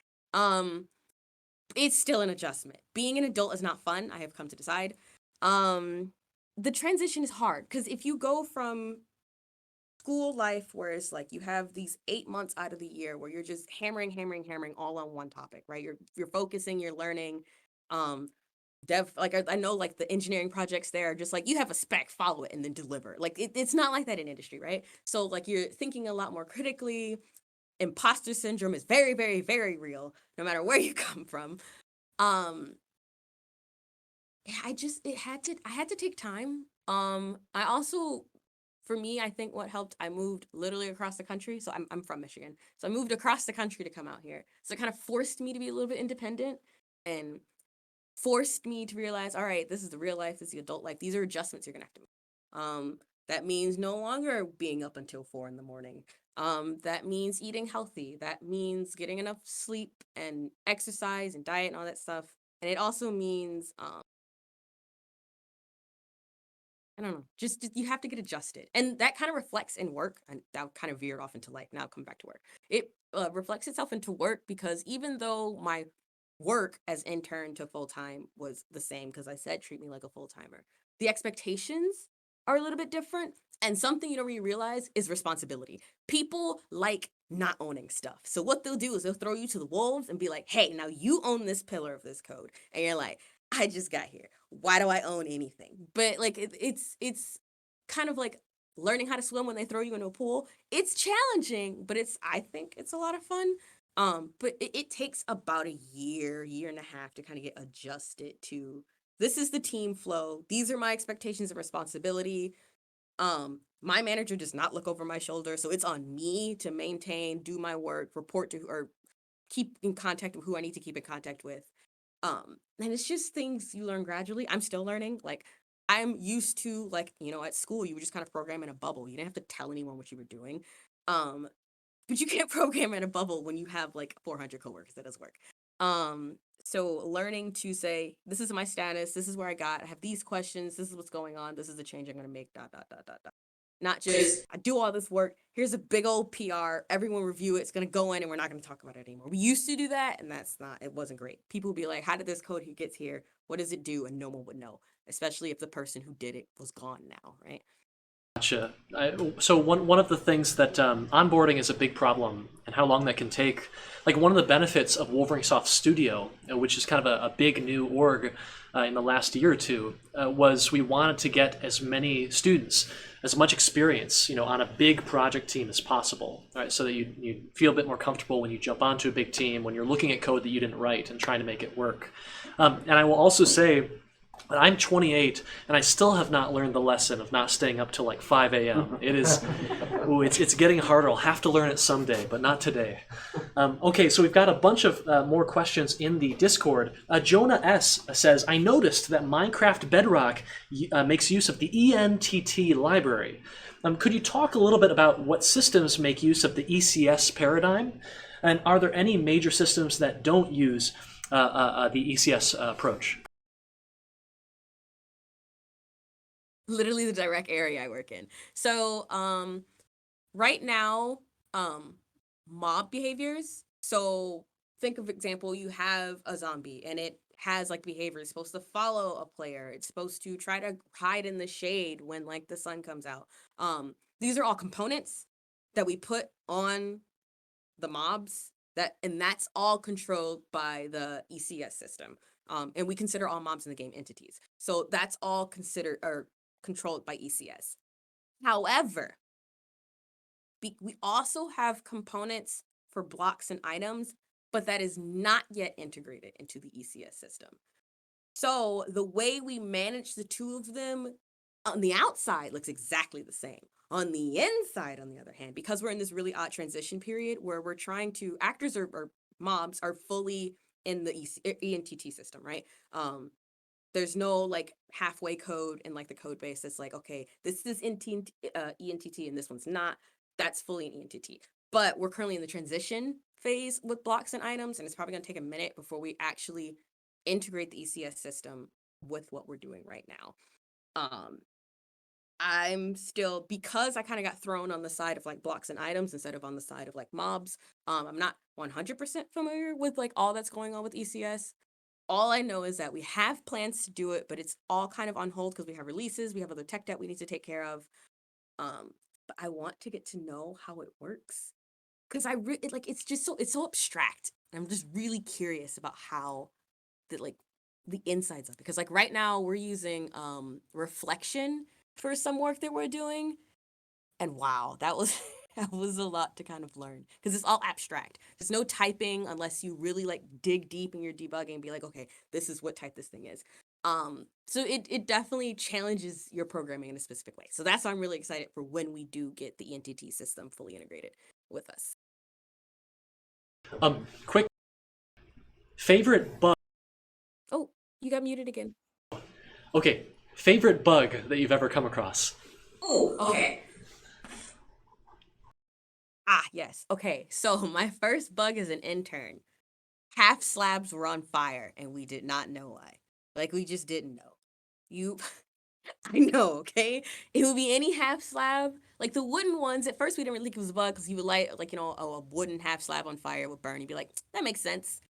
Then you would place a stone one, you would burn it, and it would also burn, and we're like, that doesn't. And it took, so I was working with another dev, and it took us a full week to understand why this was doing what it's doing. Because the way blocks work, they work with a lot of bit shifting, and the whole top slab, bottom slab, both slab, like bit shifting is wild. Of course, there's a bunch of numbers in there and no documentation, so everyone's kind of just scratching their head looking at it, be like, I don't really know how this works. So it made me feel good because I was confused, but he was also confused, so we were confused together, and then we started asking other people, and they were also confused. So it made me feel good about, yeah, not everyone knows really what's going on here, and we're all learning kind of together. But really, though, I don't know why half slabs were fire. That didn't make any sense. Thank you. Do you have any questions in the room? Yeah, related to bugs in the game, does the Java team finding a bug or the Bedrock team finding a bug affect the timeline of the other team? How does that work with releasing two separate versions of the same game? So that's kind of been abstracted away from us as like Stockholm has taken control of both Bedrock and Vanilla, but that it's on them. So we work on the same release cycle, or we try to at least. Java still has their snapshots, and we still have our betas that we do on the Bedrock side that we do on like Xbox and all the other devices. But we're on the same release cadence. Almost. So when it comes to bugs like that, pretty much what'll happen, like parity bugs, for example, where like, yeah, one thing happens in Java, something else happens in Bedrock. We log them and we kind of go by community ranking. If it's not that, like, irritating or like, not that many people have reported it, then they'll probably prioritize other bugs over it. But like times like right now, like we're kind of our downtime, we're getting really close to the holiday. This is when a bunch of those parity bugs will be fixed. And since, which is, I understand why they took the Bedrock gameplay over to Stockholm, because now it's just one team that says, hey, yeah, we have two versions, but all of our devs know how to work in both of these code bases. So it's not as hard anymore to just say, this is a bug, this is what we decided to do with it, and this is how we're going to fix it. It all just happens in one team. Awesome. Thank you. So we have a question from Discord. Wildfire X says, it's awesome. You talked earlier about how awesome it is to be working on such a popular game, right? A game that you grew up playing. Is there another side to that coin? Is there any pressure that appears because your changes, your new features are going to go out to so many people? Yeah, breaking the build is one of my biggest fears.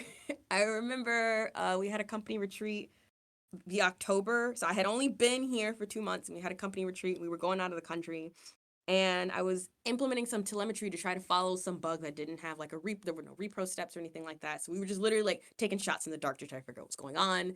We get to Europe, and I get a text message from one of my coworkers who stayed behind and said, the entire Xbox build is broken. It went out to the beta. The beta's broken, it's slow, and we think it's your commit. And I'm like, I'm not even in the States. I don't have my dev machine. What do you want me to do? I don't really know what to do. So it's come to the point, like, this has happened a lot of times, because when you have all this old code and systems moving all over the place, breaking the build, is unfortunately very common, but that's where like the tests come in, right? I feel less pressure now than I did before. Like you would go in, you would merge something into main, you think it would be okay. Some other team is like, this is just broke literally all of our stuff. And they would just kind of be blasting you in the Slack channel, be like, this commit right here by this person right here broke all of this stuff. And I never wanted to be put on the spot like that. So definitely testing nowadays has made it where a lot of those things are caught while like your PR is like building before it even gets merged. So that's less of a thing nowadays. And you're not put in like the broke the build corner anymore. Oh gosh, I remember it was we had entire weeks toward the end of the Sims 4's development where we basically couldn't play the game because the build was broke for just extensive periods of time, and that was not a particularly fun time. But it's pretty exciting. So a question from Crystal L. So you talked a bit earlier about having a pretty awesome culture at Mojang. However, the question is, when you do encounter microaggressions, unfortunate situations like that, do you have any techniques or approaches that allow you to kind of move forward in a positive way that you recommend? We've actually had like someone come in and speak on this. I also co-lead an organization that's like for like BIPOC, so like Black, Indigenous, people of color. So we bring in like speakers to kind of talk on the topic of like microaggressions, stuff like that. The biggest takeaway I've taken from that training is that don't assume people come from malicious, like come with a malicious intent. I've noticed that a lot of things, especially like going from Michigan and coming out here and just seeing how different the customs are just like through that, people won't even realize like, something was a microaggression. And the way we've been taught to kind of like, or advised to bring it up has been, you still confront them, but you confront them in a professional manner. Like you don't go in swinging and emotional. You let it happen. You acknowledge it. You take your emotions out of it, and then you confront it in like kind of like a logical manner to say, this is why this is unacceptable. And you don't like, again, they're also going to feel like a little bit attacked. It's natural. Like that's a knee-jerk reaction by humans. So you don't want it to be super accusatory. You don't want to be trying to like put someone into like a guilty corner, be like, you did this and this is why it's so bad and now you're so terrible, da da da da. Like these are your coworkers, right? They're also still people. It takes a lot of like stepping on eggshells from like both sides. You have to address it, yes, don't let it linger, because like learning, if we teach people, then of course like these things will slow down and stop. But you definitely have to like reflect. Don't knee-jerk react. Don't turn it into an HR event. Just say that was a microaggression. Think on it. I talk to my manager's wife. I call them my work mom and dad. So whenever anything kind of goes like that, I always go to her because she's a program manager and she has really good about how to structure words in a way that makes sense but aren't offensive and aren't like attacky. So I go to her whenever I need to structure something in a way that makes sense and that's not super emotional. And that's the way I've been handling it. And I think that's been working really great for me. Awesome. That makes a ton of sense. Thank you. And I believe we probably are just about ready to conclude. But probably the last question that I'll ask is, like, do you have any advice? You're in one of the game dev capitals of the world, working for one of the most prestigious companies in the field. Do you have any advice for the students, the local communities, the hobbyist programmers who one day might want to be working at such a cool studio like Mojang?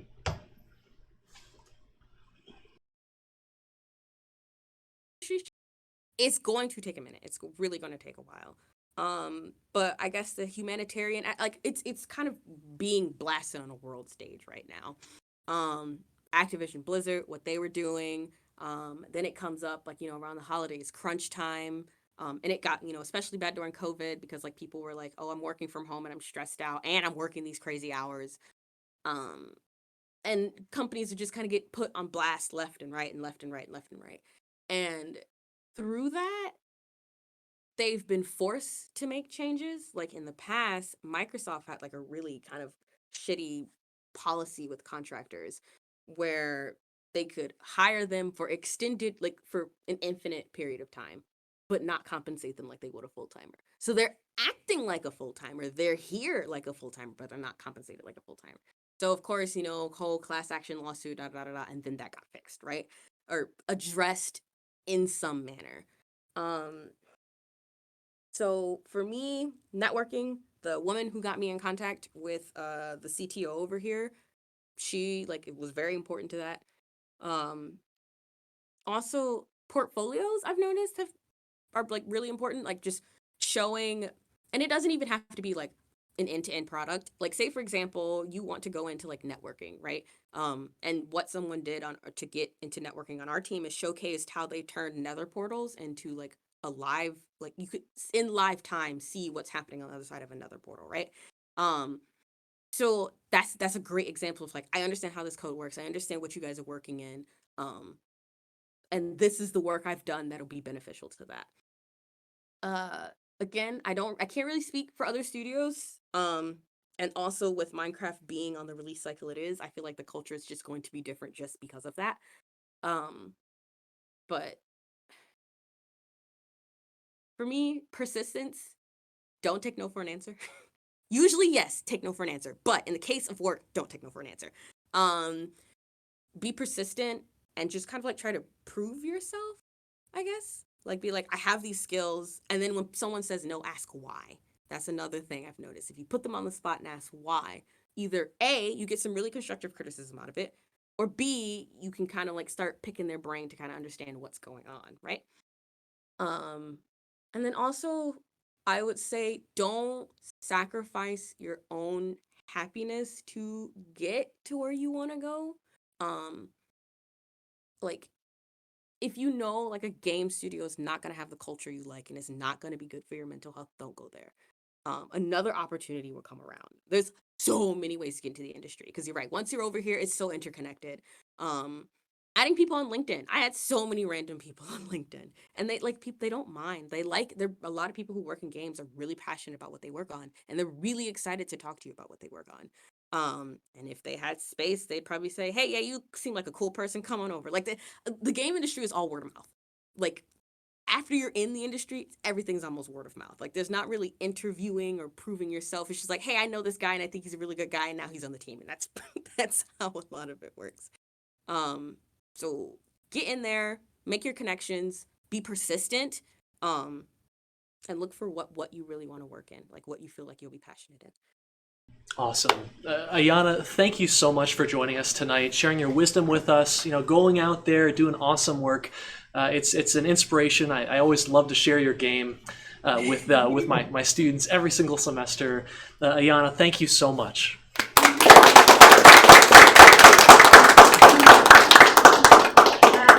Saw behind you, there's 2 students behind you who had their hands up. You guys can just ping me in the Discord. That's fine. I'll answer there. Everyone, I believe that's it. We'll probably be hanging around for a bit more, probably 20-30 minutes. You can network with everyone, and then we'll probably head out and get some food, okay? Does anyone have any community announcements they would like to share before we start networking and all that? All right, everyone, thank you again so much for coming. Next week at Wolverine Soft, it'll be another virtual event, or maybe you can come in person? Yes, you can come in person. You do have to fill out a response blue, but we'll help you fill that out if you're in person, not a university. Apoorva Bansal of Sucker Punch Productions will be talking, and so it'll be a fantastic event. Otherwise, thank you all so much for coming to another IGDA Ann Arbor. We'll see you next time. Did Apoorva do something last year? Thank you, everybody in the Discord and on Twitch. We'll be closing down now. We hope to see you next month. Take care, everyone. Bye-bye.